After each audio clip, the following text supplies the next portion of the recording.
பெரியாழ்வார் யசோதை ஒரு பிரார்த்தனைய பகவான் திருவடி வாரத்துல முன்வைக்கிறாள். என்ன பிரார்த்தனைன்னா, ஏ குட்டி கிருஷ்ணா, நீ என்ன நோக்கி அப்படியே ஓடி வரணும்டா, ஓடி வந்து என் மடியில ஏறி உட்கார்ந்து என் மார்பகத்தில் இருந்து பாலை பருகணும். இதுவரை சாமான்யமா மடியில ஏறி உட்கார்ந்த பால் பருகின, தூக்கத்திலேருந்து எழுப்பின, உட்கார வச்சேன், பால் ஊட்டின, அது மட்டும் போராது, அதுவும் ஆனந்தம் தான். அதை விட பேரானந்தம் என்னை நோக்கி ஆசையா ஓடி வரணும், ஓடி வந்து பால் பருகணும். அவன் ஓடி வரும்போது எப்படி இருக்கும்னா, பகவானுக்கு தனியா வாத்தியமே வாசிக்க வேண்டாமா, அவனுடைய சலங்கை ஒலி இருக்கே அதுவே வாத்தியம் போல இருக்குமா. அம்மா அம்மா அப்படின்னு கூட்டுன்னு வரானே அதுவே பாட்டு பாடுவது போல் இருக்குமா.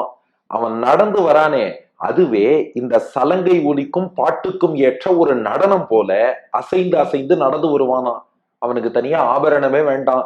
அவன் தொப்புள்ளேந்து உந்தி தாமரையில பிரம்மாவை படைச்சானே, உந்தி தாமரையே ஆபரணம். அப்ப பாருடா, ஒரு புது கவிஞர் சொன்னார், இடையழகு மயக்கம் தந்தது, இசை அழகு மொழியில் வந்தது, நடையழகு நடனமானது, நாலழகும் என்னை வென்றது.